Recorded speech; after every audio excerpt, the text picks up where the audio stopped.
Comunicables. Hermano, ¿me escuchan allá? Juan, Joseph, Enrique. Sí, aquí estamos atentos. Bueno. Entonces hoy tenemos los atributos comunicables. Comunicables. ¿Por qué comunicables? Porque si se comunican. Son los que nosotros se puede decir que tenemos la semejanza y podemos también ejercerlas. Semejanza que ha sido transferido. La vez pasada decíamos que no nos confundiéramos, no es comunicable e incomunicable porque el Señor no haya revelado, comunicado, hablado, sino que se le dice comunicable e incomunicable porque la naturaleza misma de tales atributos fueron por nuestro Señor dados en el caso de los comunicables o no dados en el caso de los incomunicables. Por supuesto, ahora, son comunicables aquellos que han sido transferidos, pero no nos confundamos. Si son transferidos a las criaturas no los poseen de manera absoluta, o sea, de manera divina. No poseen estos atributos de la manera como Dios los posee, sino que los posee de la manera como nuestro Señor se lo ha permitido, se lo ha comunicado, se lo ha transferido a criaturas. Esto no quiere decir, por otro lado, que los atributos comunicables no sean verdaderos atributos. En el caso de las criaturas, si una criatura es santa, no quiere decir que sea aparentemente santa, porque solamente Dios es santo. Por supuesto que solamente Dios es santo de manera absoluta, de manera perfecta, de manera divina. Eso no quiere decir que una persona que nuestro Señor dice es santa sea aparentemente santa, es verdaderamente santa porque es nuestro Señor el que le dice que es santo, pero no santo a la manera, a la forma de la divinidad, sino solamente en semejanza de la divinidad. No en la misma manera de la divinidad, sino solamente en semejanza de la divinidad. Otra cosa, no es que estos atributos comunicables en el caso de las criaturas no sean perfectos por el hecho de la criatura sea pecadora, tampoco. No es por el hecho de que la criatura sea pecadora que los atributos comunicables no son perfectos en la criatura, porque de otra manera Adán antes de pecar hubiese tenido esos atributos de manera perfecta, de igual manera como los tiene Dios. ¿Sí me voy a entender?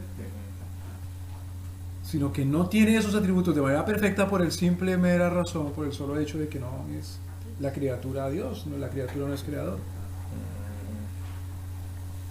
Entonces, Dios es absoluto en el sentido que no hay nada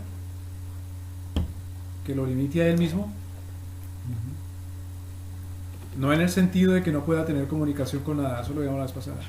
Dios es absoluto en el sentido que no hay nada que lo limite a Él mismo. Por lo tanto, tales atributos son ilimitados de nuestro Señor, tanto los incomunicables como también los comunicables. Dios se resale como un Dios absoluto y por lo tanto sus atributos comunicables sobresalen en Él, a diferencia de esos atributos en nosotros. Ahora, ¿cuál es el camino correcto para conocer esos atributos comunicables? Desde observándolos en el hombre y luego entonces entendiéndolos en Dios. Por ejemplo, ¿cuáles son los atributos comunicables? Digamos dos o tres atributos comunicables. El amor. El amor es un atributo comunicable, que Dios es espíritu. ¿Y otro más? Por ejemplo, la justicia. Claro. Wisdom. La sabiduría. Ahora, ¿cómo conocemos esos atributos en Dios? Observándolos en la criatura, la justicia de la criatura, la santidad de la criatura, la sabiduría de la criatura. Bueno, ese es el camino que toman algunos, pero es el camino equivocado. Acordémonos que a nuestro Señor Jesús, uno de los apóstoles le pregunta: muéstranos al Padre. Y con eso nos basta. Mire qué cosa tan interesante. El Señor Jesús no le dice, mírate a ti mismo, mírate adentro para que conozcas al Padre.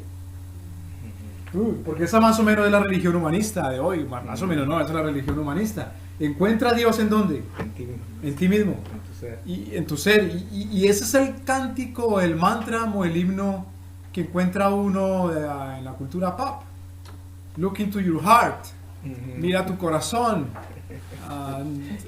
Know yourself. Conócete a ti mismo. A partir de ahí entonces construye todo el conocimiento que tengas de Dios y de toda trascendencia. Mira a tu alrededor. Mírate a ti mismo. Mira en tu alma. Mira en tu corazón. A veces dice uno, mira, yo quiero saber qué piensa Dios de mí. Bueno, pues mira en tu corazón.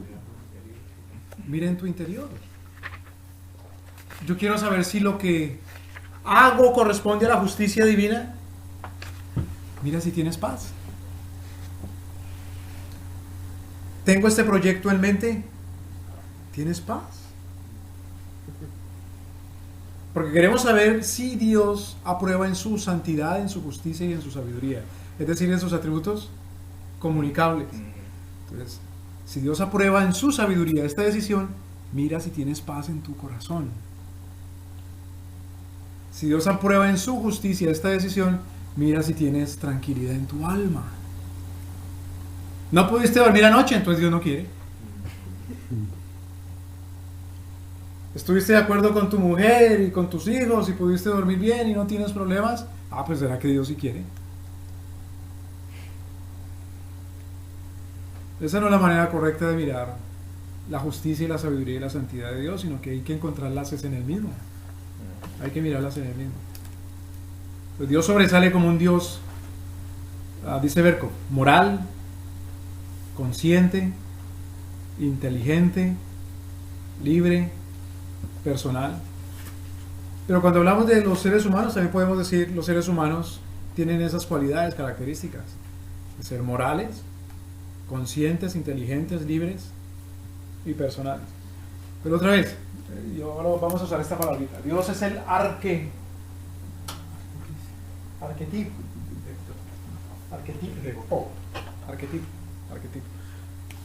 Arquetipo viene de arque.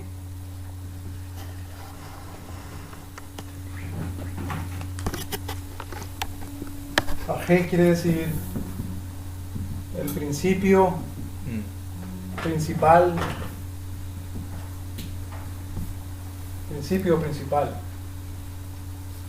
tipo.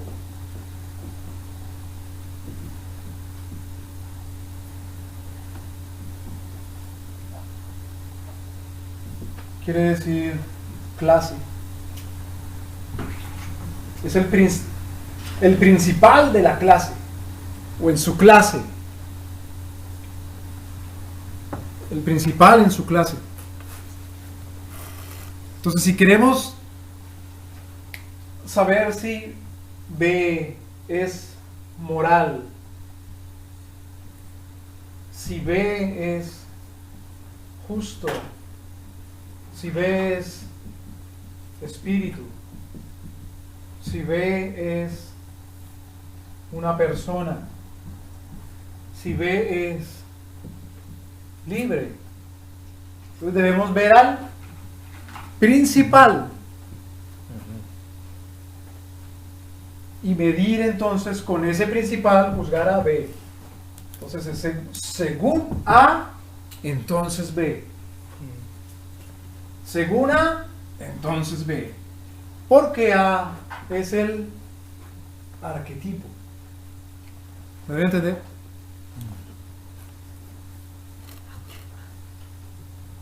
Eso es en lógica. Eso es la lógica bíblica. En la lógica bíblica Dios es el único arquetipo. El arquetipo no está en el hombre mismo. Es decir, no es natural. Como dice la lógica griega. Sino que el arquetipo es Dios de todo. Por lo tanto, Dios es el sumo o sumum bonum. Decía San Agustín en sus confesiones, San Agustín que pone, decían, nuestra alma no tiene paz y solamente en Dios hay el descanso. Nuestra alma está intranquila y solamente en Dios hay la paz. Bueno, otra traducción. Entonces, ¿cuál es? Sumum quiere decir el más alto, el bien máximo. Solamente en dónde encuentra el bien el hombre, en Dios. Por lo tanto, cuando ahora el hombre califica algo como moral, es decir, justo, ¿cuáles son los atributos morales de Dios?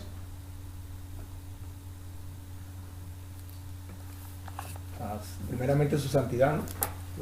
La santidad. La santidad, bueno, santidad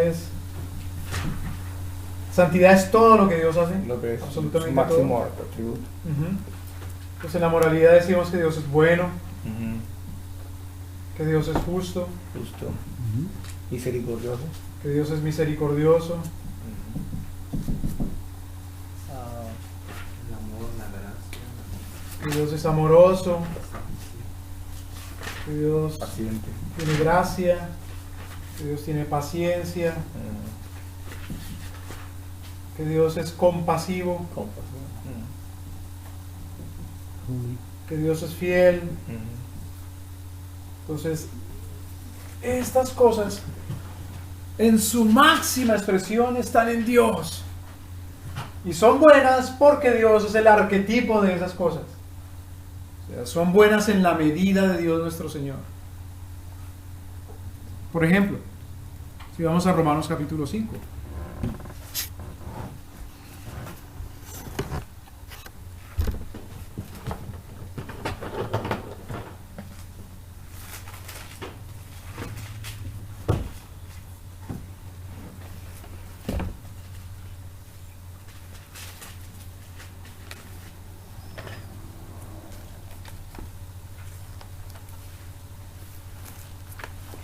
¿Cómo se sabe qué es el amor?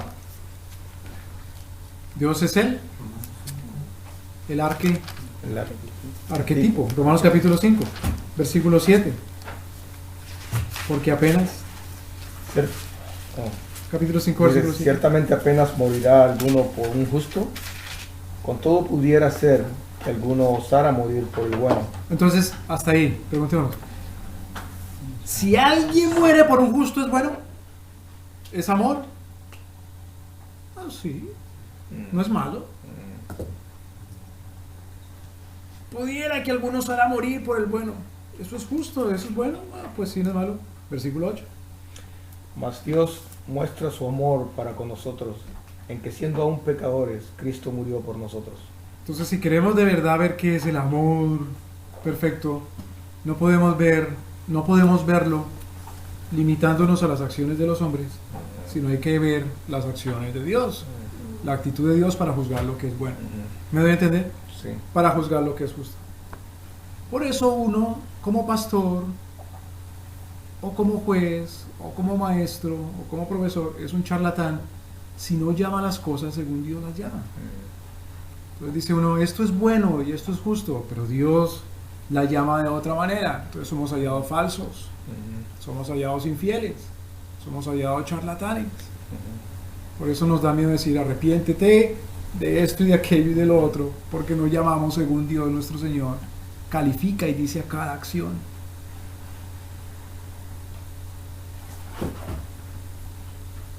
Entonces sus atributos se encuentran de manera perfecta, sumum, solamente en Dios, y por eso Dios es el arquetipo, el principal de la clase, en su clase principal. Él es la medida de las cosas.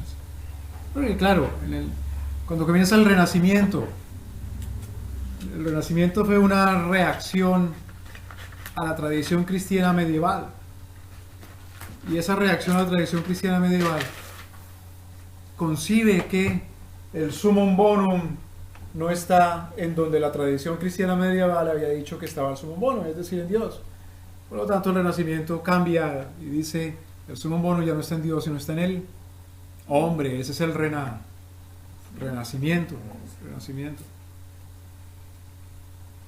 Ahora, los atributos comunicables básicamente revelan que Dios es una persona. Porque todas estas cosas son atributos de una persona. Eso lo dice Berkov. Pero ¿cuáles son los atributos incomunicables? Acordémonos. Dios no es hecho, Dios, ¿verdad? La seidad, Dios no cambia, es decir, eternidad, la eternidad, Dios es eterno. infinitud, ya. Espíritu indecible. Ese es de los comunicables. Inmutabilidad. Inmutabilidad y de no Cambia. incomunicable. Dios es Sí, así es. Inmutable. unidad. Único, unicidad. ¿no? Bueno, cuando dice Berkov que los atributos comunicables básicamente revelan que Dios es una persona, ¿los incomunicables no revelan que Dios es una persona? Ya. Una persona. ¿Los incomunicables no revelan que Dios es Dios personal? Sí, porque la unidad, ¿no? Incomunicable, ¿qué voy a escribir yo aquí? Inmutable. Inmutable. ¿Cuál es el problema que tiene Berkov? En esa frasecita, no en toda su obra, pero en esa frasecita cuando dice que los atributos comunicables revelan a Dios como persona, la personalidad de Dios. El problemita de Berkov en esa frase Es que no se puede definir. No se puede poner en términos que el hombre entiende. bueno, el hombre entiende a Dios en la medida que Dios le da el entendimiento, le enseña y le revela.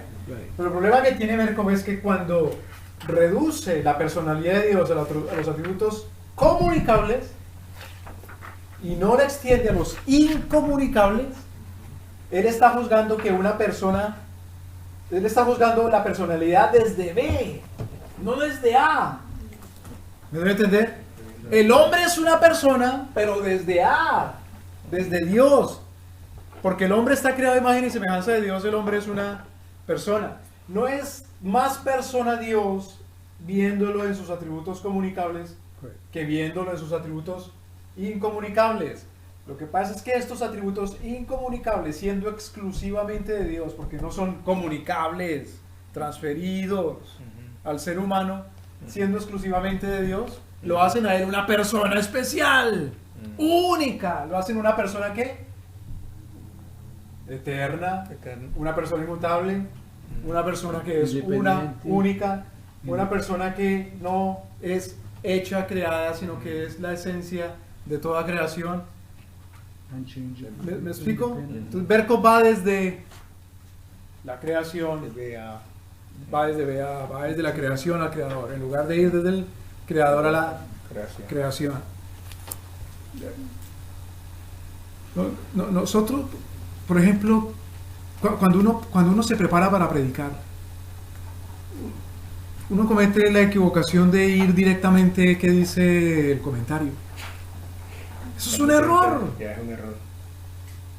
Uno tiene que ir al pasaje Palabra. y leerlo 1000 veces, con todo su contexto, tanto en el Nuevo como en el Antiguo Testamento. Y luego sí, humildemente también, ir a ver qué dijo el pastor fulano y el teólogo sutano. ¿Cómo le llama? Exégesis. Pero primero tiene que hacer la exégesis. Primero habla con Dios nuestro Señor. Sí. Primero mira en la Escritura. Porque estos son pastores y seres humanos, son carne como uno. Así es. Uno puede confiar en la carne. Tampoco confiar en uno mismo, sino en el Espíritu Santo. No es porque sea un orgulloso que no va directamente al comentario de Calvino, o al comentario de la Biblia de Estudio, o al comentario de fulano de tal. No es por orgullo. Al contrario, es por humillación a Cristo nuestro Señor. Porque toda la Escritura es inspirada por Dios solamente. No es de interpretación privada. Es el Espíritu Santo el que la interpreta. ¿En dónde encuentra la interpretación del Espíritu Santo en la misma Escritura? Entonces cuando leamos a Berkov, siempre lo estamos juzgando. Porque asimismo cuando nosotros mismos estamos pensando, inmediatamente debemos juzgarnos. Es como estar preparado para tomar la cena del Señor cada hora. Cada uno júzguese a sí mismo, si puede entrar en comunión con Dios. Y entramos en comunión con Dios cuando estudiamos la Escritura. ¿Me voy a entender? Y ese es el principio fundamental de la exégesis. El principio fundamental de la exégesis, de la ciencia hermenéutica, es la analogía de la fe. Que la Escritura se entiende con la Escritura. Entonces, miremos, bueno, dice ver cómo la personalidad de Dios está revelada en la personalidad humana, sí. En el diseño de la creación, sí. En la moralidad humana, bueno, sí. Pero la personalidad de Dios está revelada en la Escritura. Ver cómo no lo niega, que la personalidad de Dios está revelada en la Escritura. Pero toma el camino de la creación cuando dice que precisamente la personalidad de Dios la encontramos es fundamentalmente en sus atributos comunicables, reduciéndola solamente a eso. Dios sigue siendo una persona también en sus atributos incomunicables. Bueno, ¿qué es personalidad? ¿Qué quiere decir eso de personalidad? Algo que lo identifica. Por ejemplo, en el derecho, en la ciencia del derecho, ¿se pueden contraer contratos, por la redundancia? ¿Se pueden hacer contratos con cosas que no sean personas?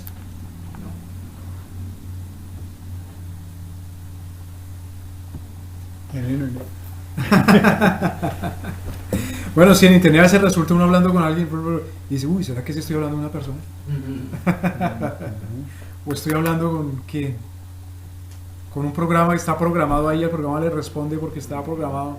Entonces hay unos algoritmos y el algoritmo interpreta una pregunta y da una respuesta. Pero dice, ¿sí será una persona o será un algoritmo con el que estoy hablando? ¿Qué es una persona entonces? Un ente, ¿no? Es ¿qué tipo de ente? ¿Qué? ¿O qué tipo de cosa? ¿Qué cosa es una persona? Es una persona con la... Bíblicamente una persona es un ente, Inteligente. es una cosa Inteligente. inteligente. ¿Qué más? ¿Qué dijimos? Tiene un alma. Que tiene bueno, es espíritu, exactamente. Tiene los atributos del alma, es decir, Es un tiene espíritu. conciencia, ¿Un espíritu? Tiene conciencia, es consciente. tiene inteligencia, Ujú. tiene libertad, Tiene libertad. es decir, puede contraer un Contrato. un pacto. Es decir, ahora sí digamos, es responsable. ¡Oh! Cuidado, ¿es Dios responsable? No. ¿A quién le responde Dios por sus actos? A nadie. A nadie. En el caso de Dios es absolutamente Soberano. soberano. ¿Tiene alguna soberanía el hombre? El hombre tiene alguna autoridad delegada por Dios. Sí. Básicamente, una persona en sentido absoluto, incluyendo también a Dios, así como a las criaturas, que son personas. Persona es aquel ente que es capaz de contraer un pacto. Contraer un pacto. En el caso de Dios, siendo Él total y absolutamente soberano, y en el caso del hombre siendo responsable.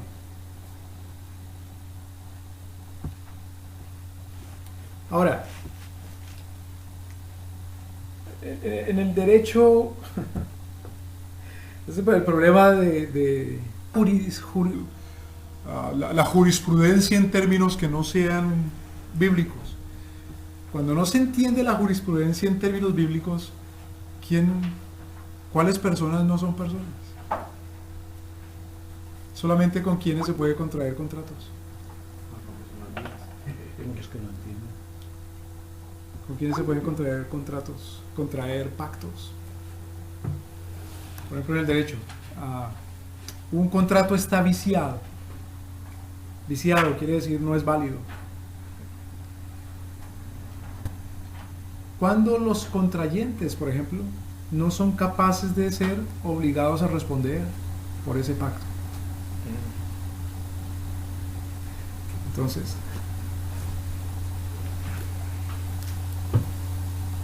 y tampoco tiene derechos. Un menor de edad entonces tiene derechos. ¿Es capaz de contraer de firmar un contrato? Para Dios nuestro Señor, ¿un menor de edad es una persona? Sí. Claro que sí. Claro que sí. Para Dios nuestro Señor, un menor de edad es una persona. ¿Un no nacido aún es una persona? Sí. Claro que sí. Por lo tanto, tiene derechos. Derechos. Claro. Entonces, la jurisprudencia no es de en verdad una ciencia de la justicia, sino está fundamentada en la Escritura. Porque la jurisprudencia no va a ver a una persona no nacida o a un ser no nacido como una persona. En tanto que dice, pero ¿qué va a hacer una persona si no se puede comprometer a hacer nada? Entonces, en el derecho romano, un esclavo no es una persona. Una mujer, por ahí medio persona. Un menor de edad no es una persona. Porque otra vez no mira al arquetipo. Pero si un ser humano es creado a imagen y semejanza de Dios, es una persona. Tiene personalidad. ¿Cómo sabemos que tiene personalidad?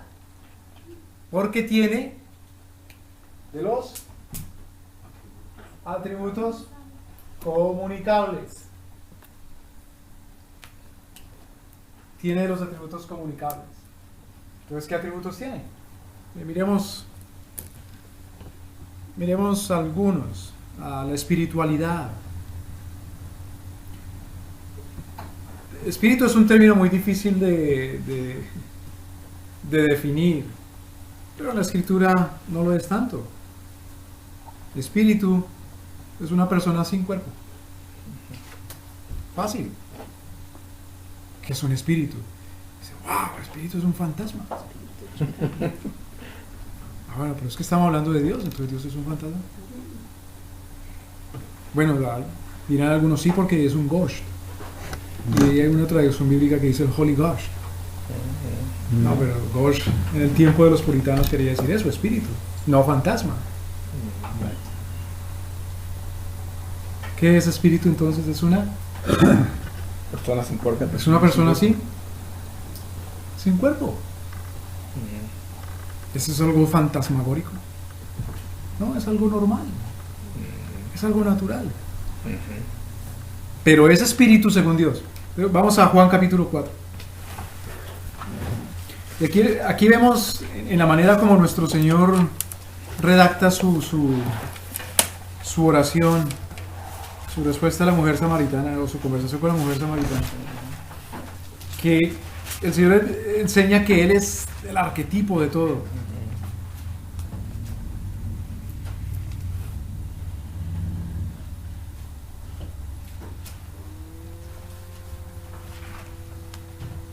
Vamos para entender el contexto.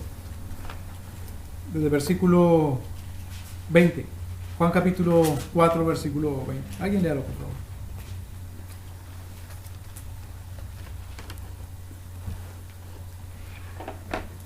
Nuestros padres adoraron en este monte y vosotros decís que en Jerusalén es el lugar donde se debe de adorar. Entonces, la mujer mete a Cristo. Esta mujer es muy inteligente. Miren esto. El Señor va de camino ¿hacia dónde?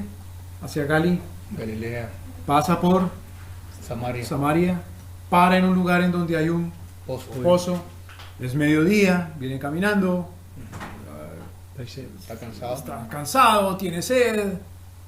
¿Y quiénes son las que vienen por agua cuando hace más calor? Cuando hay que cargarla.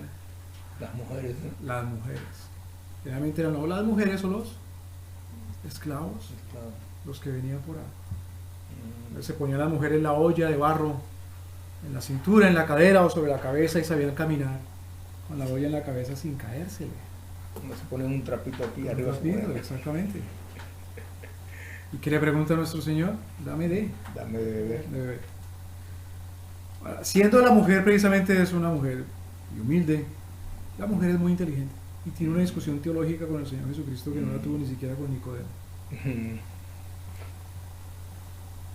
Porque en la cultura hebrea, en la cultura judía, aunque esta era samaritana, la mujer era muy conocedora de las Sagradas Escrituras. Es el caso de María, que siendo una muchachita de 13, 14 años, uno ve su sabiduría en las La Escrituras madurez. cuando canta el Magníficat. Sí, madurez. Entonces, fíjese que la mujer mete al Señor Jesús en una aparente encrucijada.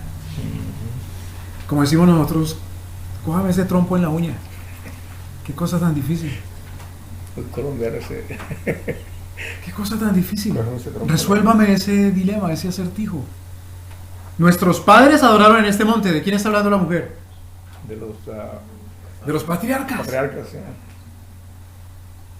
Se supone que la autoridad viene de los patriarcas.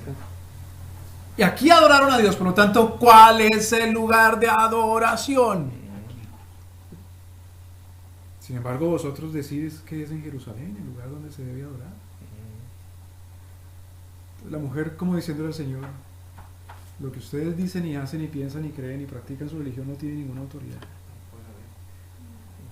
Es decir, la mujer le está diciendo, si nosotros somos teológicamente correctos, nosotros sí somos bíblicos. Versículo 21, Jesús le dijo, ¿alguien le habla? Mujer, créeme que la hora viene cuando ni en este monte ni en Jerusalén adoraréis al Padre. Ok, entonces la mujer dice, mira Jesús, en este monte, aquí en este punto, aquí en Samaria, y vosotros decís que es más allá abajo al sur, ahí en Jerusalén en donde se debe adorar. Entonces la discusión de la mujer es de qué. ¿De qué? ¿Cuál de los dos puntos es el Y eso se llama como, la discusión es, ya póngame un nombre, la discusión es de tiempo, no, territorial, es de geografía. geográfico? El apóstol Pablo dice, lo leíamos la clase pasada, le dice a los atenienses que Dios no habita en Templos. templos hechos de... Manos. ¿Cómo puede ser? Pobre Dios. Porque no habita en una casa. Y en la civilización el ser humano entra en una etapa de civilización verdadera, máxima o superior, cuando el ser humano deja de ser nómada y se hace sedentario. ¿Y cuándo se hace sedentario? Cuando tiene una casa. Una casa. No como el pobre Abraham, que era un nómada. Muy incivilizado sería ese hombre, ese señor. Entonces, la discusión aquí es de geo. También dice el apóstol Pablo en Hechos de los Apóstoles capítulo 17 que el Señor nos fijó los límites de nuestra Habitación. Hábitat. del hábitat. Ahora, ¿por qué para nosotros es tan importante la geografía? El límite de la habitación. Porque nosotros somos ¿qué? ¿Será importante eso para un espíritu? ¿Pero por qué sí para nosotros? Porque tenemos cuerpo. Entonces la mujer le dice al Señor, ¿en dónde es correcto, apropiado, sana doctrina adorar a Dios? ¿En este lugar o en Jerusalén? Pues en este lugar, porque aquí fue donde los padres adoraron. Entonces para la mujer es sana doctrina según lo que hayan hecho ¿quiénes? Los patriarcas. ¿Qué le diría un judío? No, pero el rey David conquistó la ciudad de Jerusalén y el rey Salomón construyó el templo. Entonces cae en el terreno que la mujer quiere que caiga, en discutir acerca de hombres, quién tiene la autoridad, la razón de decirnos en dónde, cuándo, cómo y por qué. Y de esa manera Dios está sujeto, sometido, limitado al hombre, como si Dios también tuviera las mismas limitaciones y sujeciones y ataduras del hombre. ¿Me debe entender? Pero la mujer no es tonta. La mujer lo trae a su terreno.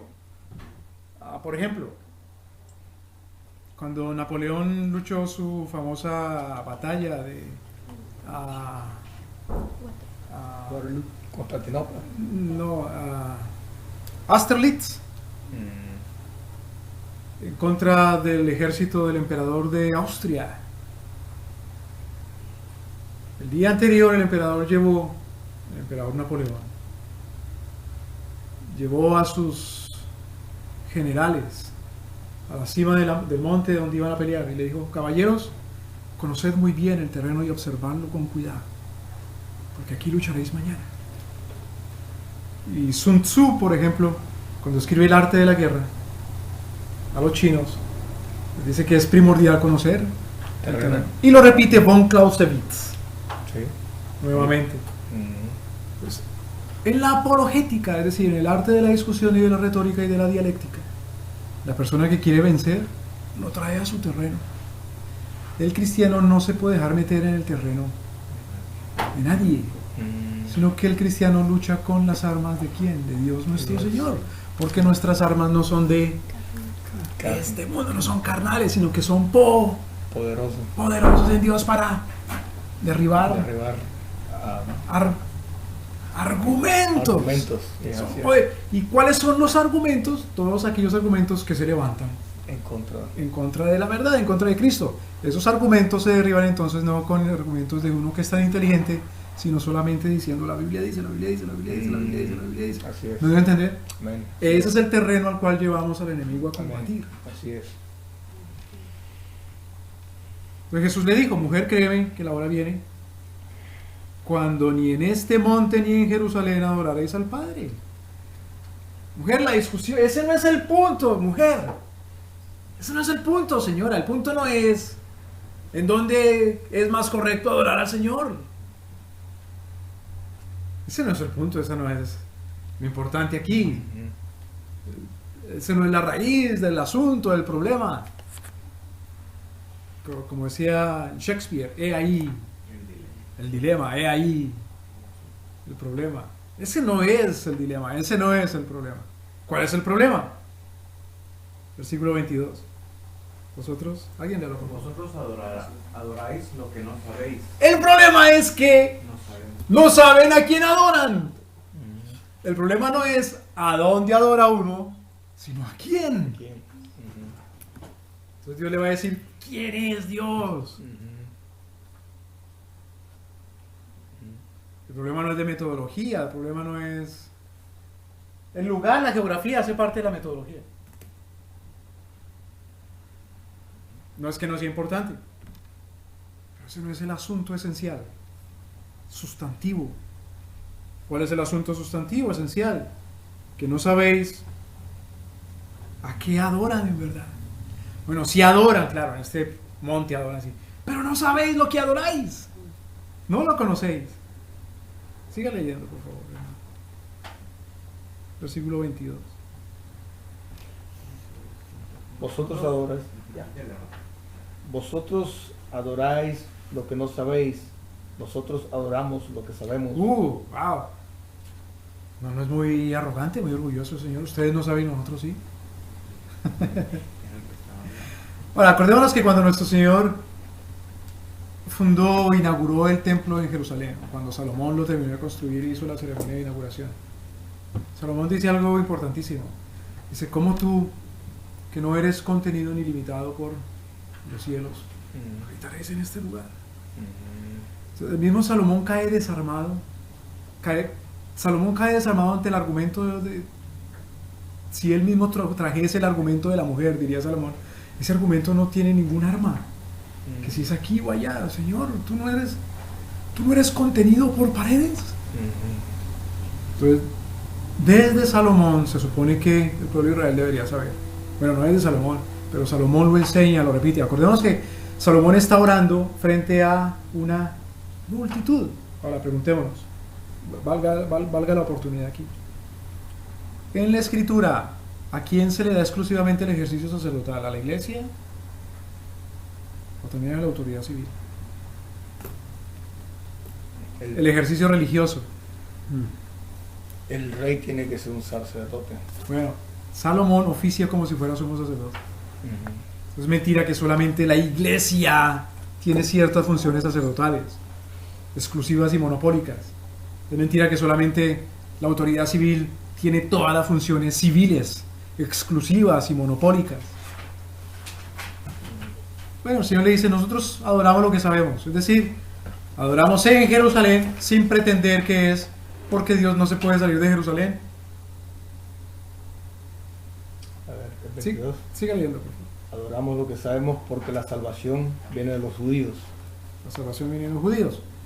¿Cómo así que vienen los judíos? ¿Son los judíos los que salvan? No, vienen los judíos según el pacto davídico. Es decir, lo que nuestro Señor le promete al rey David, primero de Samuel, que de tus lomos saldrá el que se siente sobre el trono. No está hablando de otro que no sea el Mesías. Pero la salvación viene de los judíos. ¿Es el mismo que está hablando ahí? Preguntémonos, ¿tiene genética de Salomón? Sí. ¿Jesucristo tiene genética de Salomón? Sí, viene de la Claro. de la Claro que tiene genética de Salomón. Claro, tiene del ADN de Salomón. En ese sentido la salvación viene de los judíos. el linaje, viene del El linaje, claro. Uno mira las genealogías en el libro de Lucas y en el libro de Mateo. Versículo 23. Mas la hora viene y ahora, mas la hora viene y ahora es cuando los verdaderos adoradores adorarán al Padre en espíritu y en verdad. Porque también el Padre, tales adoradores, busca que le adoren.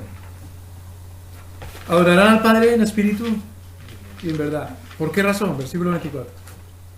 24 dice, Dios es espíritu y los que le adoran en espíritu y en verdad es necesario que le adoren. Dice Dios es Espíritu. Mire que no dice Dios es el espíritu. Ni tampoco dice Dios es un espíritu. Sino que Dios es Espíritu. Espíritu. ese no. Dios es espíritu. Dios es espíritu. No dice Dios es un. No dice Dios es él, sino es. Si dijera Dios es el espíritu, no hay más espíritus. ¿Me explico? Si dijera Dios es un espíritu, sería igual a los demás espíritus. Pero dice Dios es. Por lo tanto, Dios es el, como espíritu, el arquetipo de los demás espíritus. ¿Me explico? Por lo tanto, el problema no es de a dónde adoramos a Dios. Porque si ese fuera el problema, Dios tendría cuerpo. Solamente los cuerpos son aquellos que son dependientes de la geografía. Los cuerpos dependen de la geografía. Claro, los cuerpos dependen de la geografía. La semana pasada dijimos que cuál es nuestro ambiente. ¿Cuál es nuestro ambiente vital? Acordémonos. ¿Qué es un ambiente vital? Que ahí es donde necesita estar para no morirse. Exacto. ¿Cuál es nuestro ambiente vital? ¿Qué dice Pablo? En él vivimos y nos movemos. En él vivimos y somos y nos movemos. Es decir, Cristo es nuestro ambiente. Para nosotros la geografía depende de Cristo. La geografía depende de nuestro Señor Jesús. Por eso una nación cristiana verdaderamente no se va a preocupar si tiene salida al mar o no. ¿Me doy a entender? Como Bolivia. Ah, bueno. ¿En dónde fue más influyente don Juan Calvino?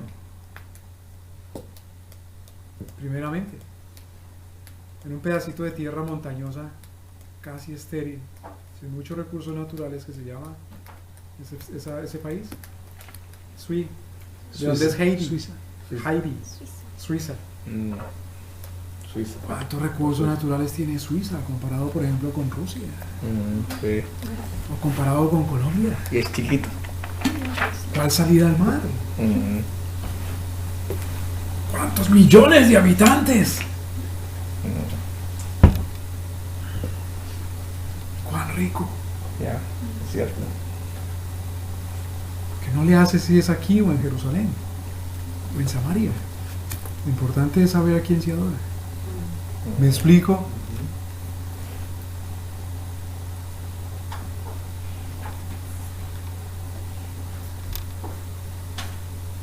Dios es espíritu, es decir, Dios está en todas partes, no está limitado por cuerpo alguno. Eso a nosotros nos da una esperanza grandísima. Gloria al Señor. Pero si uno tiene en cuenta eso, entiende ahora, no es que lo entienda uno de manera exhaustiva, pero lo entiende teológicamente, lo entiende espiritualmente, el significado de la encarnación de Cristo. Como que tú siendo espíritu, Señor, tienes eso. Entonces entiende uno la humillación de Cristo. ¿Haya en vosotros la misma actitud? Qué bueno. Cristo. ¿Qué 100? Siendo Dios. No sé.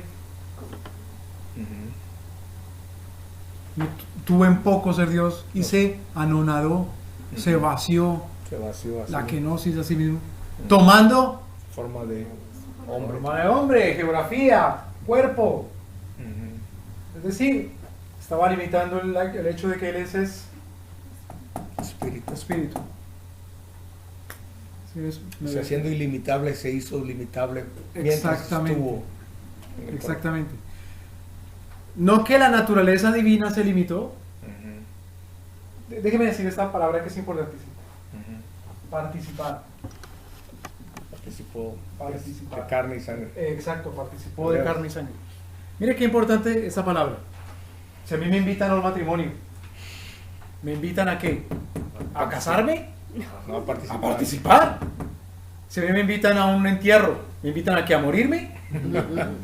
No. Si a mí me invitan a una carne asada, ¿me invitan a qué? ¿A que a mí me van a cocinar?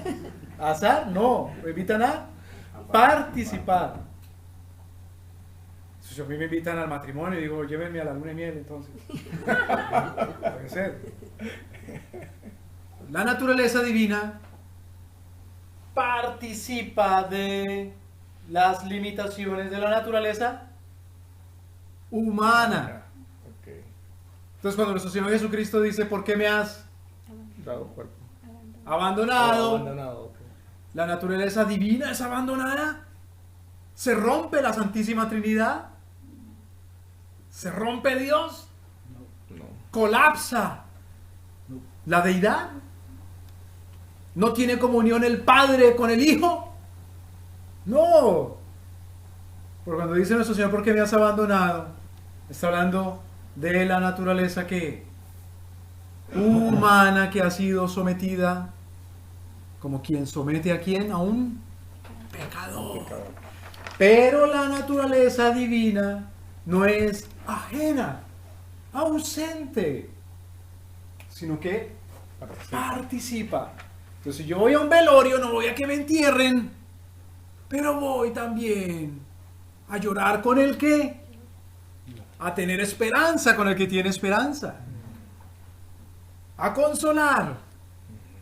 Es decir, participo también de un luto, de un dolor, pero de una esperanza. Por una muerte de un cristiano, de un gozo victorioso. ¿Me deben entender, hermanos? No voy a que me cremen también. Entonces, en cuanto sabemos que nuestro Dios es espíritu, nuestro Señor, tenemos la alegría de que podemos adorarlo en espíritu y en verdad. ¿Qué quiere decir espíritu y en verdad? Sin tener en cuenta las limitaciones de los cuerpos, de la geografía. Es en verdad quién es Él, nuestro Señor. Él no habita en templos hechos de mano humana. Por lo tanto, Él no depende tampoco de una liturgia, por ejemplo, que se organice para el templo. Dicen, a mí no me gusta aquí que adoran a Dios porque no cantaron el himno 55. Es mi himno favorito. Yo no sé cuál será, pero cosas que se me ocurren, ¿me deben entender? Victoria en Cristo. Sí. O porque no tienen el sintetizador. Esos son bobadas, esos son tonterías. Habla uno como la samaritana. Pues sí, tiene apariencia de ser muy litúrgico. Eso es muy... Pero por otro lado, aprecia uno también la encarnación de Cristo, porque Dios, siendo espíritu, siendo Dios, tomó las limitaciones de un cuerpo. Entonces, no es que Dios otra vez sea un espíritu, ni que Dios sea el, sino que Dios es Espíritu. Porque si decimos Dios es un espíritu, es otro entre muchos. Si decimos es el espíritu, exclusivamente Él es espíritu y no hay más espíritus. Pero si decimos Dios es ese espíritu, Él es el arquetipo. Es en Dios en quien entendemos que es un espíritu. Por lo tanto, miren, hay personas que dicen, wow, los seres humanos pueden crear personas. ¿Cómo? Porque se reproducen. No. Las industrias fulanas quieren hacer a un ser humano. ¿Cómo? Pues sí, ¿cómo le pueden dar alma? ¿Cómo le pueden dar espíritu? Pues ya se están diseñando unos microprocesadores. Vete de aquí. Y unos programas para hacer espíritu. Vete de aquí. Entendemos que es espíritu según la imagen de Dios nuestro Señor. Así. Ahora, atributos intelectuales. El atributo intelectual se refiere a lo que tiene que ver con el pensamiento. Con el pensamiento. ¿Es Dios un ser pensante? Claro, ¿cómo no? No pensemos que Dios es pensante porque nosotros pensamos. Ese es el camino equivocado. Ese es el otro. Más bien entendemos que nosotros pensamos Porque Dios piensa. porque Dios piensa. Porque si nosotros entendemos que Dios piensa partiendo del hecho de que nosotros pensamos, vamos a medir el pensamiento de Dios según la regla de nuestro. Pero Él nos dice en el libro de Isaías que sus Pensamientos no son bajitos y los de Dios son altísimos. altos. Yeah. Altísimos. Su pensamiento de Él es el arquetípico. Ahora, ciertamente los seres humanos pensamos porque Dios nos hizo pensantes. Pero ¿qué se diferencia el pensamiento de Dios al pensamiento del hombre? En que el pensamiento de Dios es divino. Es decir, el pensamiento de Dios tiene atributos absolutos. Por ejemplo, Dios conoce todo. Primero que todo, en extensión. Todo, de una forma sencilla y eterna. Miremos 1 Samuel. Libro de 1 Samuel.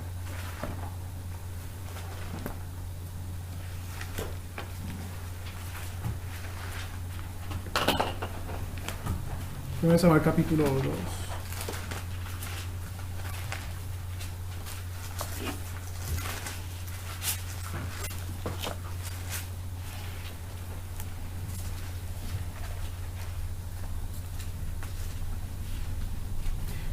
Entendamos el contexto.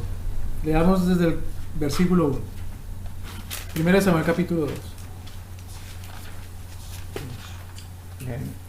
Y Ana oró y dijo: mi corazón se regocija en Jehová, mi poder se exalta en Jehová, mi boca se ensanchó sobre mis enemigos, por cuanto me alegré en tu salvación.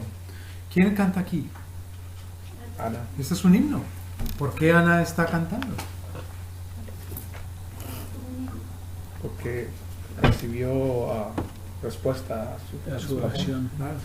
Tuvo un hijo. ¿Y eso qué tiene de raro?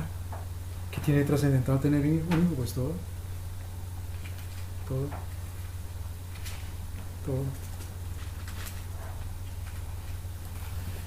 Mi corazón se regocija en Jehová, mi cuerno, mi poder es ensalzado en Jehová. Mira lo que dice esta mujer. Yo no tengo gozo si no es en Él. En Jehová. Yo no tengo ningún poder si no es en ¿quién es el arquetipo? Jehová. Mi boca se ensanchó sobre mis enemigos por cuanto me alegré en tu salvación. Es decir, yo soy victoriosa sobre mis enemigos. Dice, wow, Ana, ¿qué enemigos tenías tú? ¿Tenía enemigos, Ana? Sí. Tenía enemigos. Su rival como mujer. Una enemiga. Penina, sí. Penina. Alcana. El esposo. El esposo. Versículo 2. No hay santo como Jehová, porque no hay ninguno fuera de ti y no hay refugio como el Dios nuestro. Recordemos que nuestro Señor Jesucristo le dice a la samaritana, Dios es Espíritu, no hay ninguno como Él. Otro ejemplo de una mujer inteligente, Ana. Por eso perdón, hermanos, por eso las mujeres ojalá tienen que procurar estar en las predicaciones, en las cosas grandes de la iglesia, en los estudios bíblicos. Sí. Lastimosamente la mujer, por relegarla a ciertos oficios, no están atendiendo al conocimiento de la palabra de Dios. Y lastimosamente es en las esposas de los pastores. Versículo 3. No multipliquéis palabra de grandeza y altanería, cesen las palabras arrogantes de vuestra boca, porque el Dios de todo saber es Jehová, y Él toca el pesar las acciones. ¿Quién es el Dios de todo saber? Ya Él toca pesar. Mire que entre los paganos limitaban ciertos conocimientos a ciertos dioses. Por ejemplo, entre los paganos existían las tales musas. Musas. Por ejemplo, había la musa de la poesía. ¿De dónde viene en español la palabra ¿Como inspiración o museo? museo? En español la palabra museo viene de la palabra musa, que eran ciertas mujeres que inspiraban a los artistas o a los pensantes. ¿De viene la palabra museo? Museo, Pablo, ¿se dice en inglés? Pablo Neruda, que era el poeta chileno. Claro, el poeta chileno, el premio Nobel. El comunista Pablo Neruda. Y la gente lo adora y lo admira. Pablo Neruda. Como el comunista Gabriel García Márquez. Sí, García Márquez era.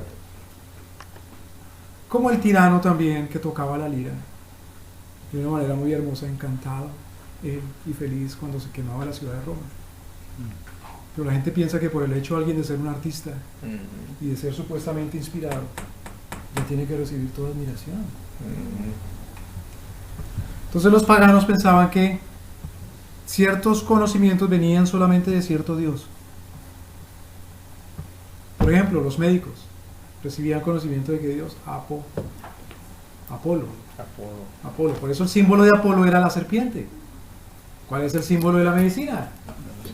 La serpiente alrededor de una lanza, ¿recuerdan? Hay una serpiente alrededor, porque es el símbolo de Apolo. Pero eso se tomó prestado de la Escritura, porque nuestro Señor levantó la serpiente para la sanación de los que estaban en el desierto, pero no para que adoraran la serpiente, como terminaron haciéndolo. Entonces los paganos limitaban ciertos conocimientos a ciertos dioses. Entonces el dios de los poetas, el dios de los médicos, el dios de los filósofos. Pero en la Escritura Dios es el Dios de todo conocimiento. Los cristianos paganos decimos, cuando hablamos de manera pagana, que Dios es solamente Dios del conocimiento teológico. Y cuando decimos mi pueblo cayó por Falta de conocimiento. Pensamos que es por falta de conocer la teología de Berkov o la teología de Gruden, pero no, es por falta de todo conocimiento. Cuando uno no conoce a Dios nuestro Señor, empieza a desconocer las demás cosas, porque Dios es el Dios de todo conocimiento. Todo conocimiento, toda ciencia. Entonces, si uno mira, revisa, por ejemplo, qué países son culturalmente conocimiento más influyentes hasta el día de hoy, o cuál civilización es más influyente en lugar de países, cuál civilización es más influyente en cuanto al conocimiento. La civilización griega, la civilización persa, la civilización confuciana, confucionista, la civilización budista, la civilización animista, la civilización del vudú. ¿Cuál? ¿Cuál es la civilización más influyente cultural? Cristiano. ¿El Islam? No, el cristianismo. Yo no conozco gente que quiera que trabaje mucho para que sus hijos se eduquen en la Universidad Islámica de Teherán o del Cairo. Porque hay gente que dice que el Islam es la civilización más influyente. Mentira. Será para estudiar en Oxford o en Cambridge. ¿Me doy a entender? Pero Oxford y Cambridge han sido grandes solamente por la influencia del cristianismo. La declinación comienza cuando deja el cristianismo. Porque Cristo es la suma de todo el conocimiento. Entonces uno vuelve y se pregunta, ¿por qué las facultades de medicina y de derecho ya no son regidas por los ancianos de las iglesias, sino por los ancianos de la logia masónica? ¿Por qué? ¿Por qué razón? Porque desde el púlpito eso no importa. Eso no interesa desde el púlpito. Desde el púlpito no interesa, no importa que Dios es ¿qué? Que de Dios es todo saber. Que el Dios de todo saber es Jehová. No interesa eso. No interesa entonces que Dios sea el Dios de todo conocimiento ingenioso o científico. El conocimiento, para Dios el conocimiento es simplemente algo que Él tiene de manera perfecta. Salmo 94:9. Salmo 94:9.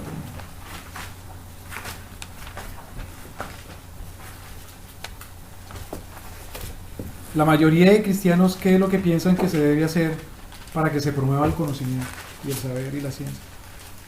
¿Qué es lo que la mayoría de cristianos piensan y piden y exigen? No. No. Para que se multiplique el conocimiento, la cultura sea promovida, la ciencia. ¿Qué es lo que la mayoría de cristianos exigen o esperan? Que el gobierno invierta más dinero en la educación. ¿O no? Claro.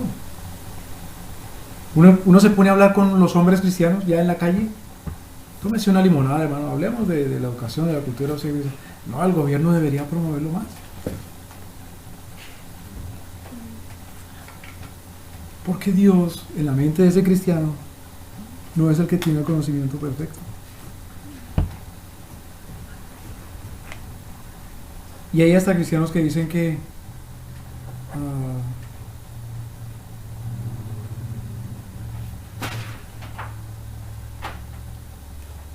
por eso deberían haber más maestros pagados por el gobierno. Salmo 94, versículo 9.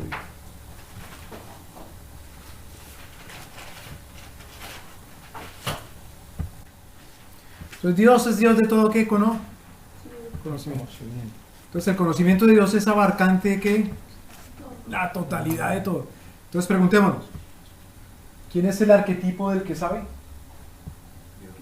Dios. Mejor dicho, cuando uno quiere decir yo quiero saber como fulano, ¿quién es el arquetipo? ¿Quién es? Es Dios nuestro Señor. Ahora, primero, Dios tiene un conocimiento abarcante. Segundo, no hay nada que se haga que Dios no lo conozca. Salmo 94. El 94:9. Leamos desde el versículo 7. No, perdón, desde el versículo 5. A tu pueblo, oh Jehová, quebrantan y a tu heredad afligen. ¿Seguimos leyendo? Versículo 6. A la viuda y al extranjero matan, y a los huérfanos quitan la vida. Hasta ahí. Preguntémonos. En la escritura, hermanos, nosotros somos ancianos, pastores, obispos, presbíteros, en fin. En la escritura, ¿a qué se destina el diezmo? ¿Para qué está destinado el diezmo en la escritura? Primero. No, En la en escritura, su orden, en la escritura. la obra de Dios. Y específicamente. Específicamente. Pues no era para, antes era para sostener a los que eran A los levitas. los levitas. Los levitas. A los levitas, primero que todo, dice. Como al levita no le he dejado heredad, es decir, el levita no se dedica a qué? A trabajar. No trabaja el levita. No trabajar. No, a trabajar secularmente. Claro, como el levita no se dedica al cultivo de la parra, ni del trigo, ni a los apriscos, sino que el levita se dedica a esto otro. ¿A qué se dedica el levita? Servir a otros. ¿A qué específicamente? Sacerdocio. Al sacerdocio. Sacerdocio, ¿Y eso incluye qué cosa? de interceder por su pueblo. Interceder, es decir, la Oración. oración y los Los sacrificios. sacrificios, sí. ¿A qué más se dedica el levita? También era el que diagnosticaba también. Diagnosticar, era cosas Como un médico. médicas, ajá, Ujú. atender a los enfermos. ¿A qué más? Enseñar. Enseñar. Y quinto, a Juzgar. juzgar. Tiene trabajo levita. Sí. En el Nuevo Testamento, ¿a qué se dedican los pastores? ¿Qué dicen los apóstoles? ¿No está bien que los apóstoles se dediquen a Hechos de los Apóstoles capítulo 6? ¿No está bien que los apóstoles dejen qué? De servir. Dejen la oración, es decir, el trabajo sacerdotal, la intercesión, la oración. Y dejen la palabra, la enseñanza, es decir, lo que hacían los levitas, enseñar y también juzgar. Porque con la palabra es que la iglesia disciplina. Por lo tanto, entonces, elijan hombres así y así, así los diáconos para que se dediquen a esto. Entonces, ¿a qué se dedica el diezmo entonces? En las iglesias, ¿a qué debe ser dedicado? Las iglesias no saben a qué dedicar el diezmo y las ofrendas. Hay una reunión de 20 días del board de la iglesia en la que los ancianos y los diáconos no se ponen de acuerdo qué hacer. No saben qué hacer con las ofrendas y los diezmos. No saben. ¿Pero qué dice? Las ofrendas y los diezmos es primero para atender a los levitas. Levitas. Segundo, ¿para qué es el diezmo? Es decir, para atender a los que interceden y oran y predican y juzgan. Es decir, hacen la disciplina. Segundo, ¿para qué más se dedican los diezmos en la iglesia?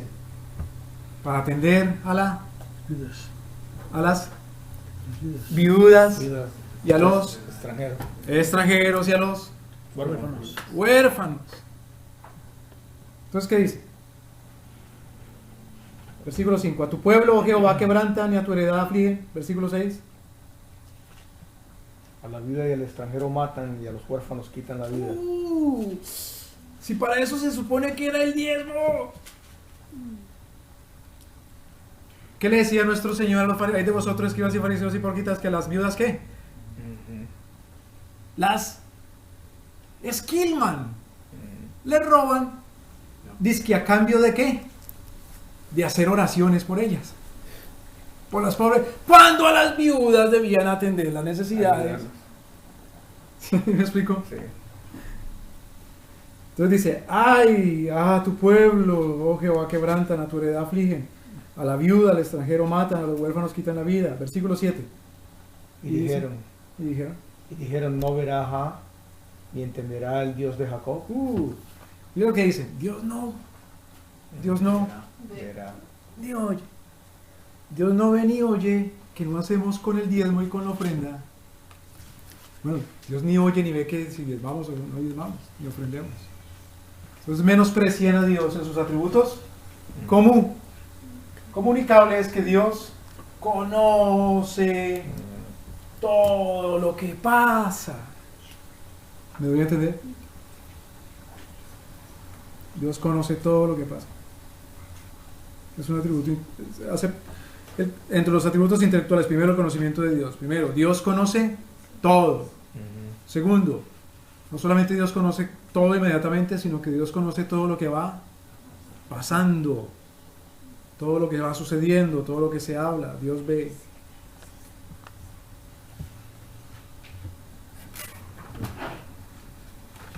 El conocimiento de Dios es simultáneo. ¿Qué quiere decir simultáneo o sincronizado? Sincronizado. Por ejemplo, mire, el día de San Patricio. Pues habrá gente muy devota de San Patricio. Entonces le rinde una oración a San Patricio. ¿En dónde? Pues en Dublín, ¿no? Porque es el santo de los irlandeses. En Dublín. Hay otro que le ofrece otra oración en Belfast.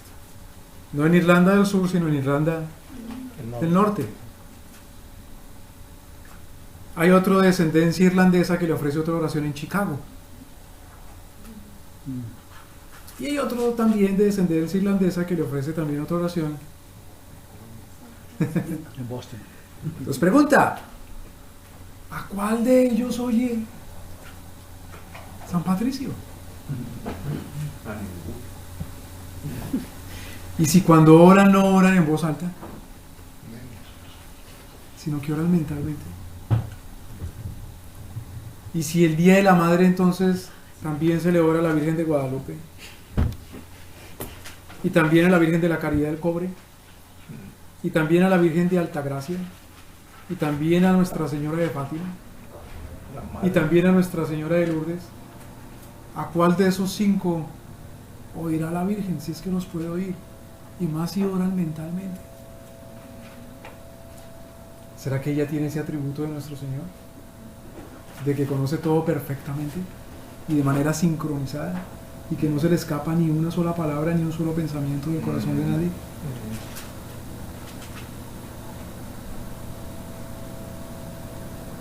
Ahora, cuidado, no es que con eso no creamos que ella sea la bienaventurada. Porque el ángel, Dios le mandó a decir a ella con el ángel. A ti te dirán todas las.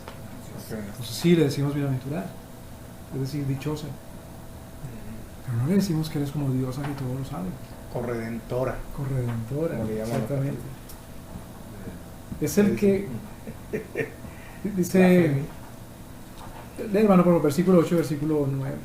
Dice, entended necios del pueblo y vosotros fatuos, ¿cuándo seréis sabios? El que hizo el oído no oirá, el que formó el ojo no verá. Bueno, ¿quién formó el oído? Dios nuestro Dios. Señor. Ahora fíjese, hay otros fatuos, como dice acá, o necios, que pretenden que no sea, bueno, la Virgen o San Patricio, sino que sea otro poder el que pueda ver y oír las acciones de todo el mundo. Como un Big Brother. Que haya una central de inteligencia que conozca absolutamente todo, que desclasifique absolutamente todos los passwords, todos los, ¿cómo se dice? Las contraseñas de todos los teléfonos y de todos los computadores, porque él tiene que conocer todo inmediatamente y sincronizadamente y de manera perfecta. Y eso bajo pena de muerte o bajo pena, ¿no?, muy altas y graves penalidades. Eso es estar loco uno y pretender querer ser Dios. Pretender conocer hasta lo más íntimo del pensamiento, ojalá. Miren que por eso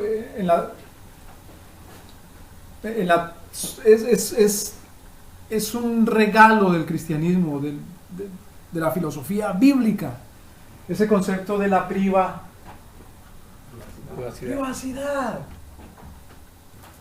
Porque el apóstol Pablo dice que cada uno júzguese a sí mismo, en su corazón y en su mente. Porque el apóstol Pablo dice que ¿quién conoce los pensamientos del Hombre, sí, ¿quién vale. conoce al hombre sino él? El hombre El mismo. espíritu del hombre. ¿Y quién conoce las cosas de Dios sino él? El espíritu de Dios. Entonces, ese concepto de privacidad no es pagano, no es del Islam, ese concepto no es del budismo, del confucianismo, es de la Biblia, es cristiano. Cuando los emperadores romanos hacían, no imprimir, sino hacer las monedas, ¿cómo se dice? Acuñar monedas. Claro, cada emperador mandaba hacer la moneda con su respectiva imagen. Y si no es con esa imagen, no podía, ¿qué? Ni comprar, ni vender. No puede comprar ni vender, sino con esa moneda. De tal manera que el emperador sabe qué se compra y qué se vende hasta lo más remoto del imperio. Allá tan lejos, en el muro de Adriano, donde se acaba el territorio romano en la isla de la Britania. Hasta allá sabía el emperador que se compraba y que se vendía, porque era solamente con la moneda de su efigie. Si no es con estos billetitos, con esta denominación, con esto no puede usted comprar, ni vender, ni comerciar, ni transar. Eso es estar uno loco. Querer saber hasta lo más íntimo, qué compra y qué no se vende y qué se compra. Claro, por eso es el libro de Apocalipsis. A ninguno dejaba comprar ni vender si no tenía la marca, el sello. La marca. Como lo comenzó a hacer Nerón. Como lo hacía Nerón.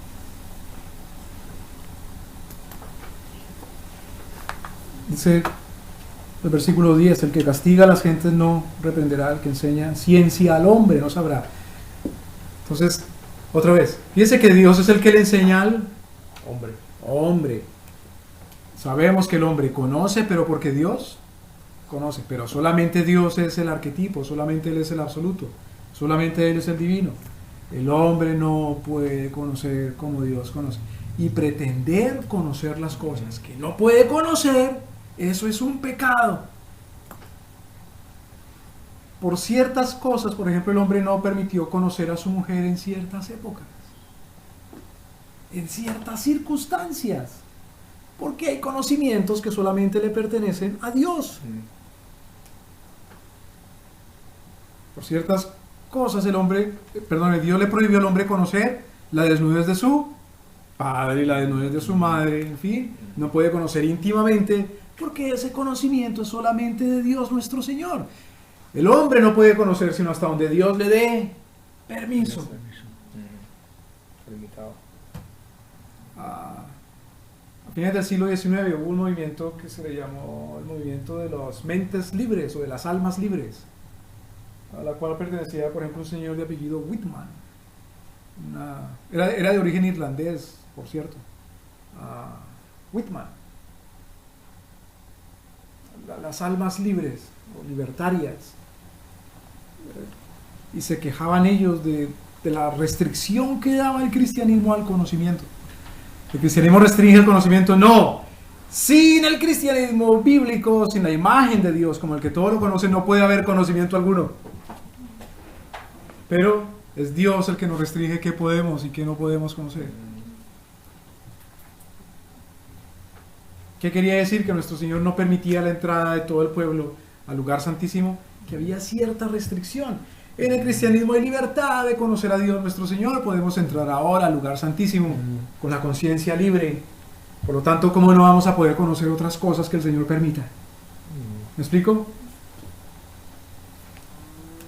Cuando la superstición decía que no se podía conocer el cuerpo de un muerto, ¿cómo se atreve a abrir el cuerpo de un muerto? Eso es un sacrilegio. ¿Cómo se le ocurre violar el cuerpo de un muerto abriéndolo, haciendo una disección? ¿Es pecado para el cristianismo? No, si se hace con todo respeto.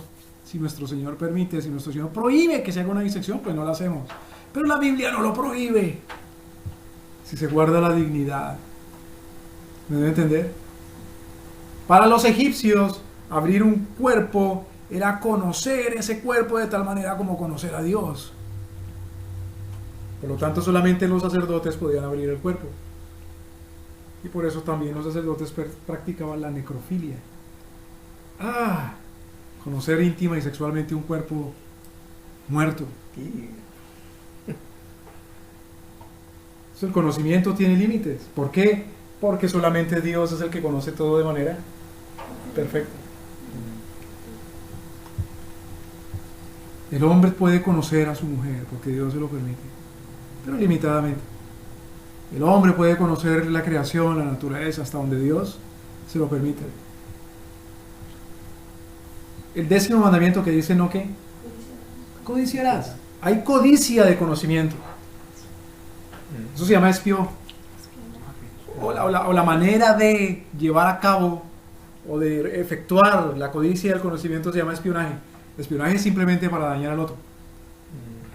O sea, hay gobiernos que se dicen, pero si somos gobiernos amigos, somos aliados, ¿cómo me espía? ¿No? Pues por lo mismo. Y entonces el señor que denunció que hay espionaje, ese es el malo. Hay uno que denunció que hay espionaje, ¿no? ¿Eso es malo? ¿Cómo se le ocurre denunciarnos? Es un traidor a la patria. ¿Saben de quién estoy hablando? Ya. De un tal Snowden. Ese es el malo, porque ese fue el que dijo que se espionaba a la gente inocente. ¿Cómo se le ocurre decir eso? Es un traidor. No, no es ningún traidor. Traidor es el que pretende conocer más allá de lo que no le es permitido. Es un delirio del corazón humano ver más allá de lo evidente, como en los Thundercats. Como Leono, que miraba la espada del augurio. La espada del augurio, quiero ver más allá de lo evidente. Claro, eso se refleja en supersticiones ya muy primitivas, como por ejemplo el espiritismo. Quiero consultar a los muertos para que me enseñen y me digan qué es lo que hay más allá de lo evidente. Es no confiar en Dios Todopoderoso, que Él es la fuente de todo conocimiento. Dice Santiago, el que le falta sabiduría, pídala a Dios. No se la pida a los muertos. No pretenda adquirirla de manera ilegal y legítima a los ojos de Dios nuestro Señor. No contrate a un detective para que se meta en la intimidad de las personas. ¿Será un pecado eso que llaman, que dice que la libertad de la libre expresión de los periodistas? Absoluta e ilimitada. Entonces yo como periodista y como reportero puedo tomarle fotografías a la intimidad de las personas y como tengo, mire, aquí tengo mi tarjeta de periodista, ¿ve? Entonces yo tengo permiso de hacer eso. Tendremos algo de que arrepentirnos como nación. Eso no es simplemente orar por los líderes y ya. Eso es como Pilato y lavarnos las manos. Yo soy inocente. No somos inocentes porque, como decía Isaías, ay de mí que soy de labios y ojos y oídos inmundos, porque vivo en medio de una comunidad de labios y de ojos y de pensamientos y de oídos inmundos. Nuestra intercesión por la nación es: perdónanos, Señor, puntualmente por esto y por esto y por esto y por esto, porque pretendemos ser como tú. Y solamente tú eres espíritu. ¿Me doy a entender, hermanos?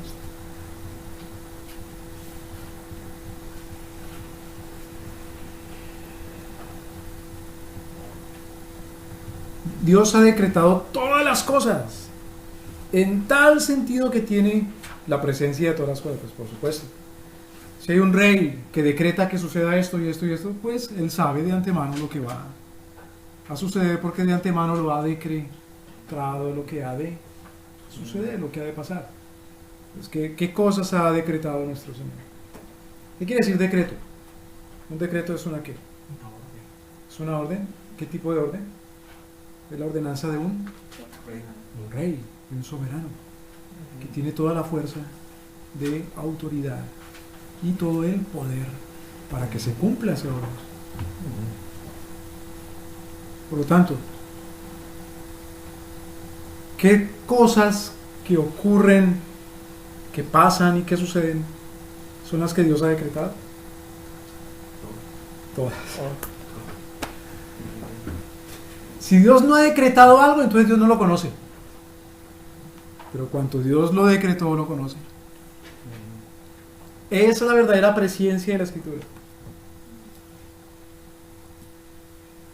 Hay gente que cree que la presencia de Dios, ¿qué quiere decir pre? Antes. Y ciencia con conocimiento. Hay gente que cree que el conocimiento de Dios anticipado de las cosas era un conocimiento atado a las cosas. Es decir, que las cosas habían de pasar y Dios no las puede ni provocar, ni prohibir, ni sofocar, ni hacer nada en cuanto a esas cosas. ¿Ese es el tipo de Dios que dice la Escritura? No, Dios es soberano. Es decir, Dios conocía absolutamente todo de antemano. ¿Por qué razón fundamental? Solamente por la razón de que Dios lo conoce todo. Porque Él lo decretó. Entonces, si Él es el autor de la ley, Él sabe que la ley se cumple. Si Él es el autor del decreto, Él sabe que el decreto se hace. Si Él es el autor de la ordenanza, sabe que el personaje que ha de ejecutar la ordenanza lo va a ejecutar. ¿En qué cosa? En su tiempo, en su espacio, en su lugar y en su circunstancia. Entonces, Dios decreta todo de manera perfecta. Cuando estudiamos los decretos de Dios, Dios decreta lo que ha de pasar y que pase en el tiempo que ha de pasar, en la circunstancia que ha de pasar y en el lugar que ha de pasar y con las personas que han de pasar, con las cosas involucradas.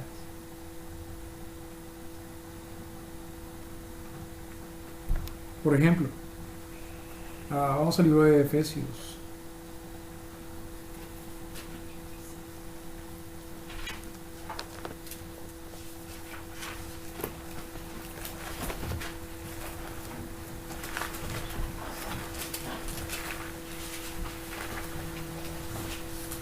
Efesios.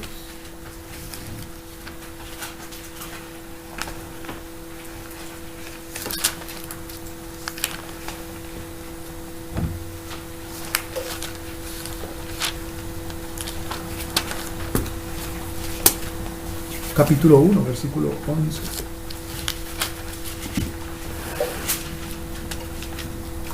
Miremos para entender el contexto. Capítulo 1.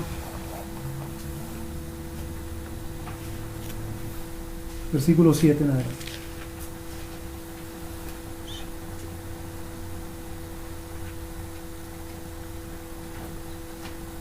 Efesios capítulo 1, versículo 7. ¿Alguien le habla? ¿Es el 7? Sí. En quien tenemos redención por su sangre, el perdón de pecados según las riquezas de su gracia. Entonces, ¿de quién está hablando? ¿En quién? ¿En quién tenemos redención por su sangre? Jesucristo. Versículo 8. Que hizo sobreabundar para con nosotros en toda sabiduría e inteligencia. ¿Qué cosa hizo abundar? Sabiduría, inteligencia, ¿De qué viene hablando el versículo 7? conocimiento. Las riquezas de su Gracias.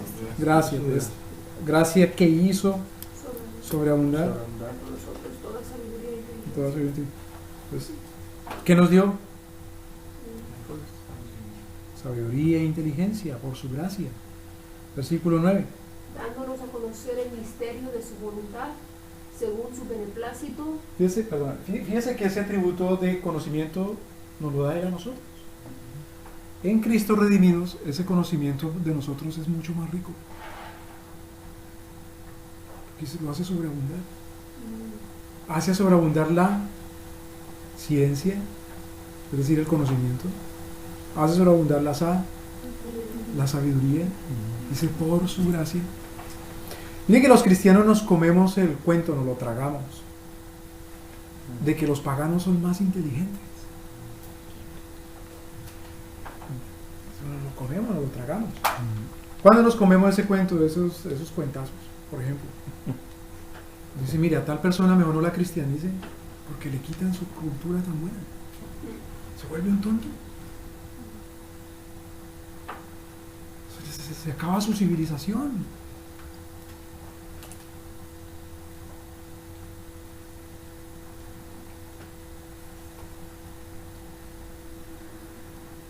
¿Qué más? Versículo 10. Reunir todas las cosas en Cristo, en la dispensación del cumplimiento de los tiempos. Ok, entonces, todas las cosas han de ser reunidas en Cristo. ¿Cómo así las cosas reunidas en Cristo? ¿Cómo si las cosas reunidas en Cristo? Está hablando de un orden, reunidas. Todas las cosas han de ser ordenadas según Cristo nuestro Señor. Mira que dice todas las cosas, todas. ¿Qué cosas quiere nuestro Señor que sigan su orden? ¿Cuáles cosas nuestro Señor quiere que sigan su orden? Todas las cosas. Todas las cosas tienen que seguir el orden de nuestro Señor. La evangelización, por lo tanto, es un discipulado ¿a qué? ¿A quiénes?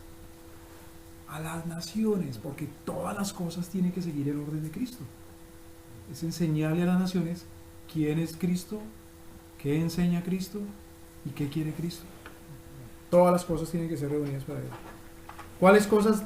Las que están en el cielo, como las que están en la Tierra. Mire esto. ¿Qué nos enseña, por ejemplo, las visiones del profeta Daniel y de Nabucodonosor con respecto a los órdenes del mundo? Recuerda que la visión de Nabucodonosor con respecto a los órdenes del mundo son según una estatua. Y la visión de Daniel con respecto a las órdenes del mundo son según bestias. ¿Qué nos enseñan esas visiones? En las visiones de Nabucodonosor hay órdenes. Si hay un orden y ese orden, ese primer reino, eres tú, oh rey, la cabeza. Pero luego vendrá otro orden, otro rey, que acabará con el tuyo, o lo reemplazará. Luego vendrá otro reino, luego otro. Pero luego el reino será de una piedra, una roca, no labrada con mano, es decir, no es creada el atributo de la aceidad, ¿recuerdan?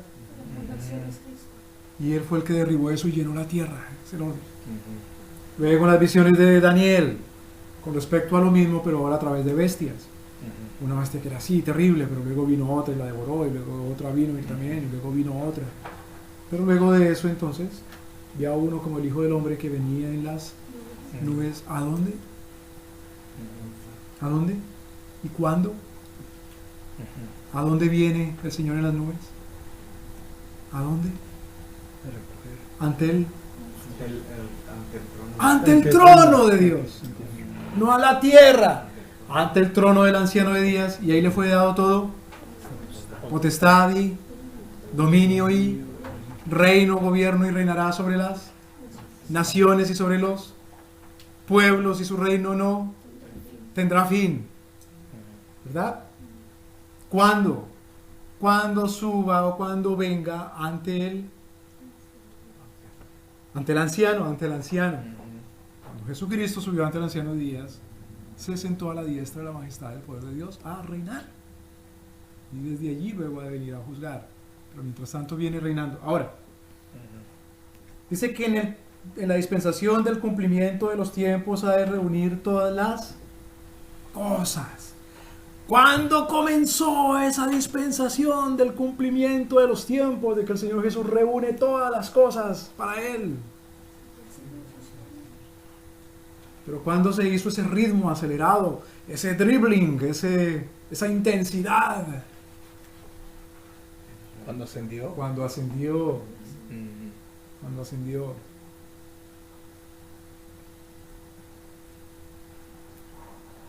Versículo 11, en quien también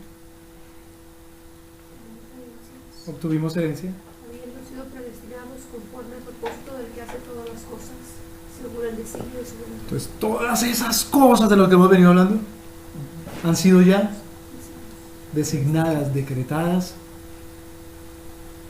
porque ¿quién lo obligó a él? ¿Quién lo designó para que hiciera eso? Él mismo, según el designio de su voluntad.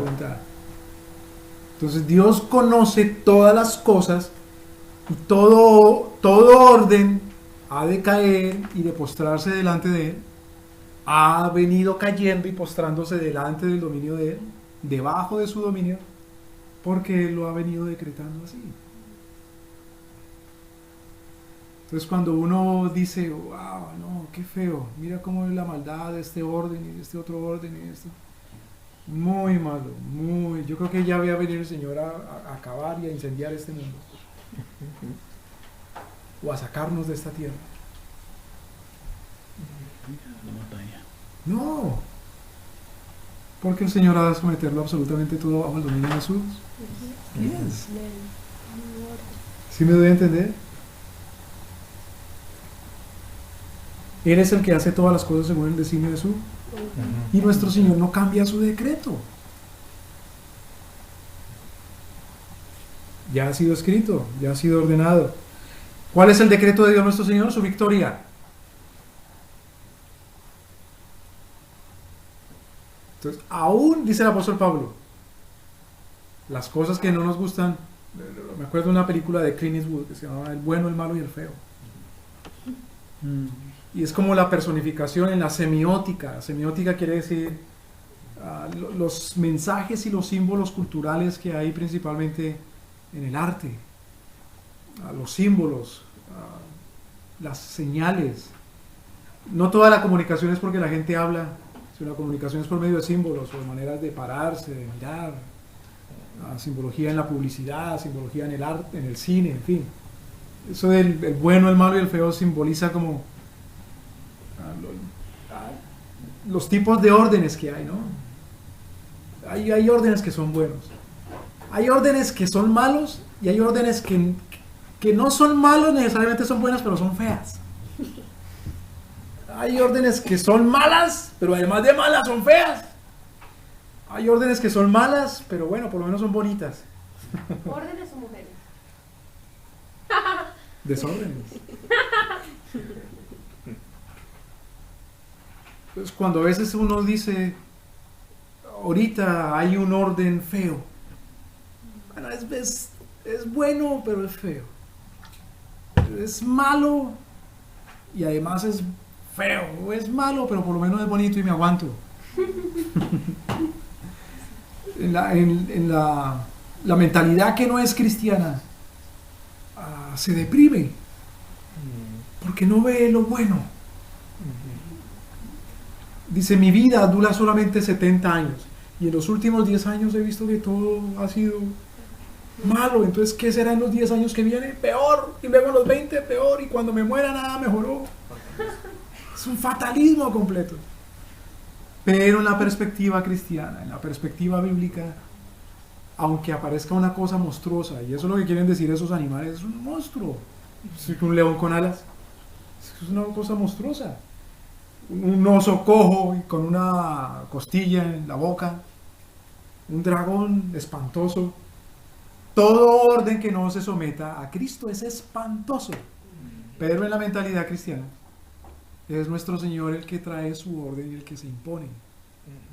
Aunque yo viva en este lado de la historia, o en este lado de la historia, o en este otro lado de la historia, o en este lado del planeta Tierra, o en estas circunstancias, es el orden de Dios el que prima, porque nuestro Señor es el que lo ha decretado, y nuestro Señor es el que ha de traer la victoria, no solamente en los cielos, sino también en la tierra. Mire qué dice.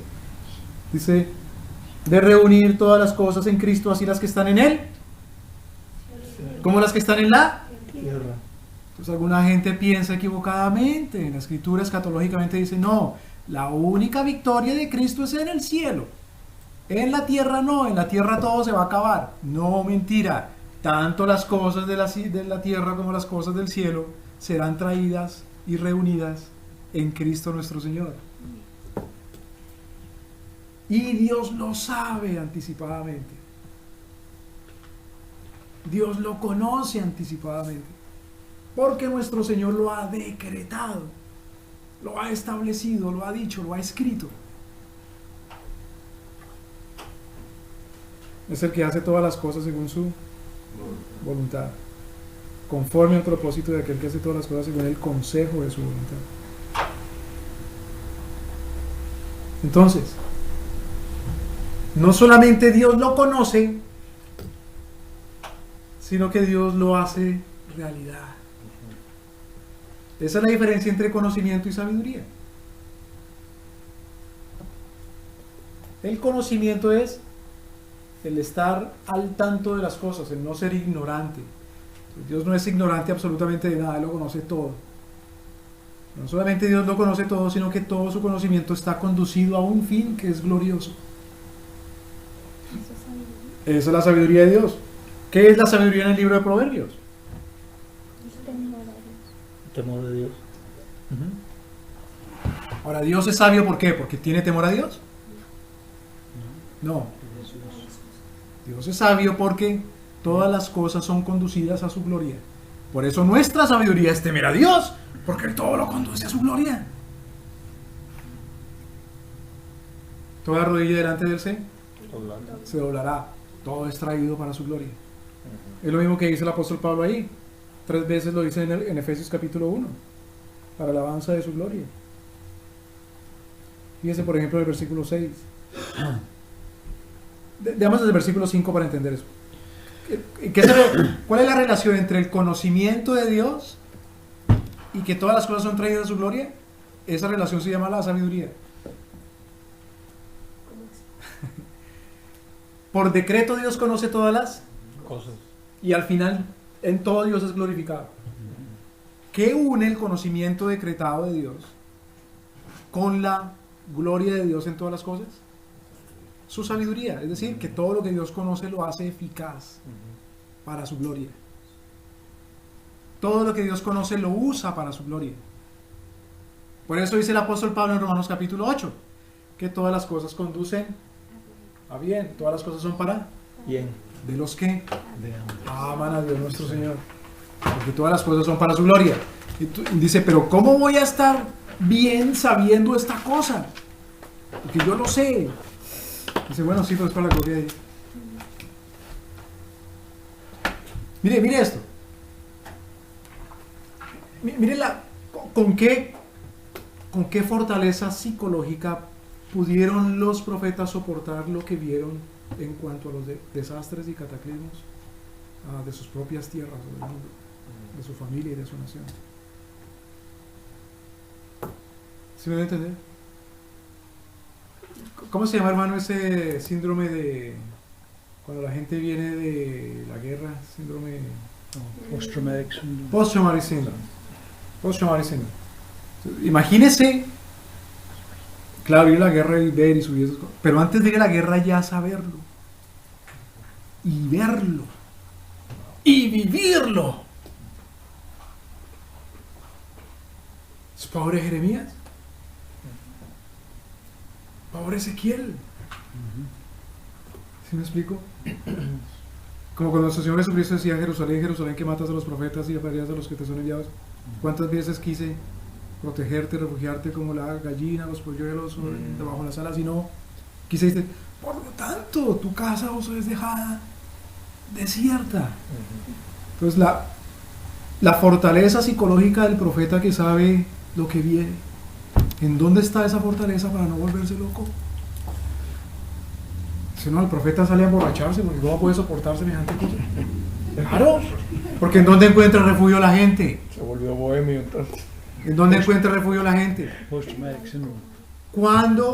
Cuando los niveles de alcoholismo y de drogadicción se hicieron rampantes en los Estados Unidos, por ejemplo, ¿por qué en los años 60 y 70 con mayor fuerza? No solamente por el movimiento hippie, Por las guerras. por la guerra, Sí, la guerra, mucho traumatizado. que dentro de las mismas filas del ejército se promovía que consumiera eso para que pudiera aguantar. Sí.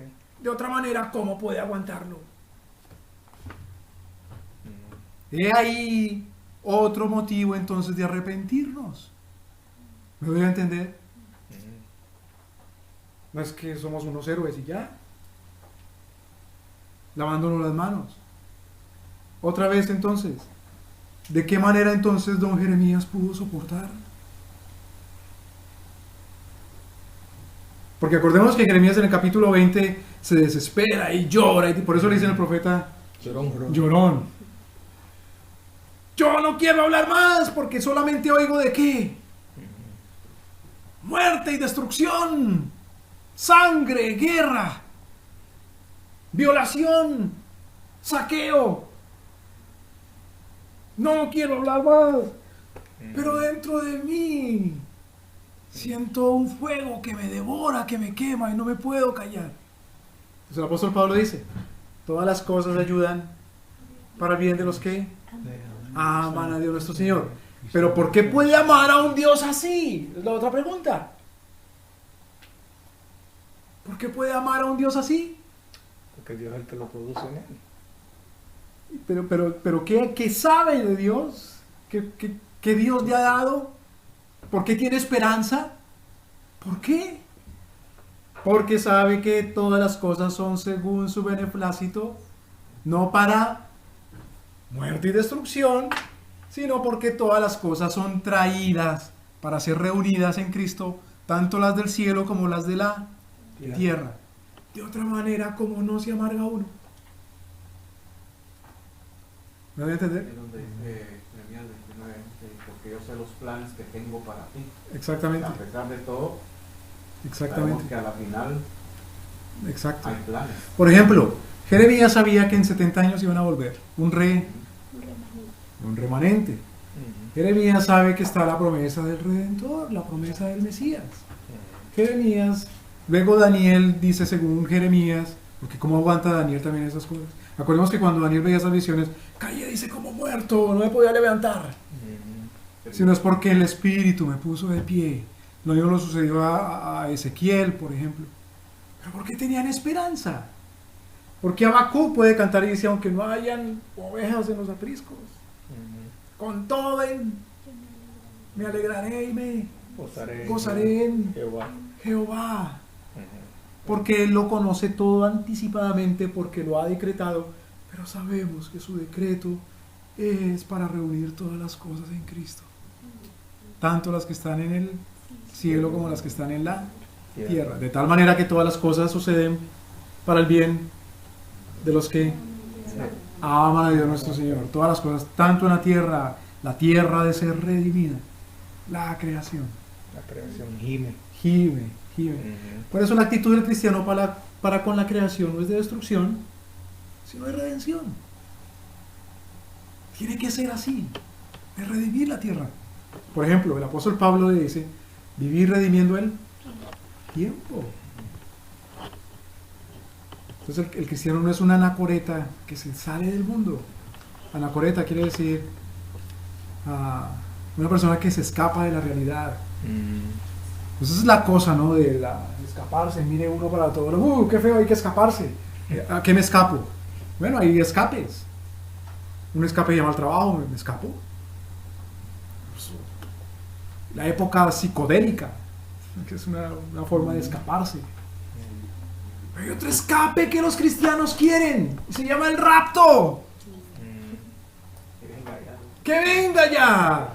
El rapto es un escape del mundo. Pero Dios no dejó a la iglesia en el mundo para que se escapara, sino para que lo juzgara. ¿Y cuándo la iglesia juzga al mundo? Cuando actúa para con el mundo de manera redentora. ¿Cómo la iglesia actúa para con el mundo de manera redentora? Diciendo, Dios lo sabe todo, porque todo lo ha decretado y el decreto está ya escrito, por lo tanto arrepiéntete, sométete a Dios Todopoderoso. Esa es la exhortación. Es el trabajo de los que la iglesia tiene, es como el trabajo de los profetas. Claro. Anunciar el arrepentimiento, decir el pecado. Claro. El por qué, lo que va a suceder. ¿Qué es lo que quieren decir los dos profetas en el libro de Apocalipsis? La iglesia es enviada desde el tiempo del Señor Jesús y de dos en dos. Tiene que ir profetizando, tiene que ir advirtiendo, tiene que ir exhortando. Que aunque la maten, el Señor la levanta de nuevo y le da victoria. Por lo tanto, eso nos pasa a otro aspecto del conocimiento de Dios, y es que Dios es veraz. Dios conoce todo, pero lo conoce todo no porque Dios leyó el periódico, no porque Dios lo adivinó, porque eso es pensar otra vez de manera pagana, como los griegos, el oráculo de Delfos. Para los paganos, el que sabe todo es una persona que lo averigua. Para los cristianos, el que sabe todo es una persona que decreta todo. Es Dios nuestro Señor. ¿Me debe entender? Por lo tanto, si Dios lo sabe todo porque lo ha decretado todo, Dios es fiel en cumplir todo lo que ha decretado. Hay un pasaje que dice que sea Dios veraz y todo hombre mentiroso. Claro, Romanos capítulo 3, ¿no? 3. Sí, 3. Dios es fiel, Dios es veraz.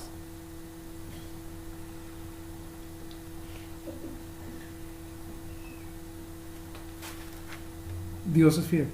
Miremos rápidamente Hebreos capítulo 6. Y terminamos con esto. Hebreos capítulo 6.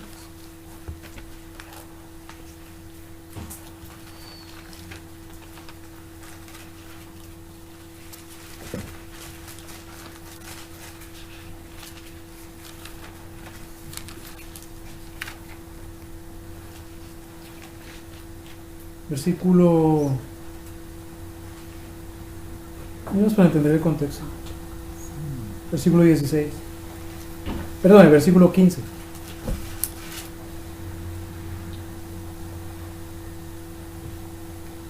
Alguien léalo, por favor. Y habiendo esperado con paciencia alcanzó la promesa, porque los hombres ciertamente juran por uno mayor que ellos, y para ellos el fin de toda controversia es el juramento para confirmación. El juramento para confirmación es para ellos el fin de toda Controversia. controversia. Entonces, los hombres son fieles porque juran, ¿no? Se supone, ¿cuál es la función del juramento en la Escritura? Resaltar la Fidelidad. fidelidad. Otra vez, ¿quién es nuestro arquetipo? ¿Quién es nuestro modelo? Dios. ¿Por qué nosotros juramos? Porque Dios también juró. Las sectas dicen que uno no puede jurar nada, pero nuestro Señor no dice no juremos, sino que nuestro sí sea Sí. y nuestro no sea no. Nuestro Señor dice es que nos comprometamos de veras. Cuidado, la secta dice no jure, en otras palabras dice no se comprometan. Es como Satanás, es mentiroso. Versículo 17. Por lo cual, Queriendo Dios mostrar más abundantemente a los herederos de la promesa la inmutabilidad de su consejo, interpuso juramento. entonces Dios jura, claro. Sí, pero ¿cuándo? Si yo nunca he oído que Dios me jure nada. Ahora pregunta, ¿a quién le jura Dios? Sí mismo. El Padre le jura al Hijo. El Hijo le jura al Padre. Hay un pacto mutuo en la divinidad. ¿Quién es nuestra imagen y nuestro modelo de cómo hacer nosotros los pactos? Jesucristo, Dios nuestro Señor. Ahora, ¿sabemos la ceremonia en la cual el Hijo juró al Padre? No, eso es la ceremonia, no nos enredemos con las ceremonias. Hay gente que no se casa que es que porque no puede armar y no sabe la ceremonia. No, que no tengo plata para la ceremonia y que el pastel y que la luna de miel. Y que... No, lo importante es el pacto. El pacto. Lo importante es la fidelidad. Versículo 17. Por lo cual, queriendo Dios mostrar más abundante a los herederos de la promesa, la inmutabilidad de su consejo lo confirmó con juramento. Para que no quepa duda que Dios cumple, pues lo confirma con un juramento. Cuando Dios dice, cuando habla a Abraham, le dice, haré de ti la primera promesa a Abraham, te daré un hijo, luego una descendencia, ahí ya está, tierra, y cuarto, la más importante, en tu simiente serán benditas todas las naciones de la tierra. El Señor confirma, versículo 18, para que por dos cosas imputables en las cuales es posible que es imposible que Dios mienta, tengamos un fortísimo consuelo los que hemos acudido para asirnos de la esperanza puesta delante de nosotros. Entonces nosotros nos asimos ¿de qué? La esperanza. De la esperanza, pero porque Dios es fiel. Por último, están los otros atributos, los atributos morales. En tanto que Dios transmite o comunica esos atributos a los hombres, a la creación, nosotros debemos ser también fieles a nuestro Señor. En cuanto a conocimiento, en cuanto a ser espirituales, en cuanto a los atributos morales. Y esa es la manera de adorar a Dios nuestro Señor. Por eso nuestro Señor Jesucristo dice, ser Santo. santos como Dios es santo. Dios es santo. ¿Pueden entender? Finalmente, cuando nuestro Señor Jesucristo dice, el Padre busca que lo adoren en espíritu y en verdad. Primero, conociéndola a Él, que Él no tiene ningún límite. ¿Quién es Dios? Y segundo, en verdad. Es decir, siendo nosotros tal y como Él es, ser santos como Él es santo en espíritu y en verdad. Con los atributos comunicables, conociéndolos, nos ayuda el Señor para adorarlo, para bendecirlo y serle fieles y obedientes. Hermano Reinaldo, quiero orar, por favor. Oh, una pregunta. Bueno, ahorita al terminar, dijo, conocer el espíritu viene siendo, el espíritu no tiene límite y verdad. Y adorándolo a Él, según lo que nos ha comunicado, nos ha transmitido. Si el Señor nos transmite el hecho de ser espirituales, nos transmite el hecho de conocer, nos transmite el hecho de ser morales. Entonces debemos ser fieles y justos en esos atributos que Dios nos ha dado. Y esa es la adoración. Esa es la verdadera adoración. Esa es la adoración en espíritu y en verdad. Uno revisa los atributos comunicables. Ser bueno, ser fiel, ser justo, ser verdadero, conocer, tener cierta capacidad soberana. Solamente Dios es soberano, pero tener cierta autoridad. ¿Me voy a entender? Esa es la adoración a Dios nuestro Señor. Porque Él es fiel. Voy a orar, hermano, por favor.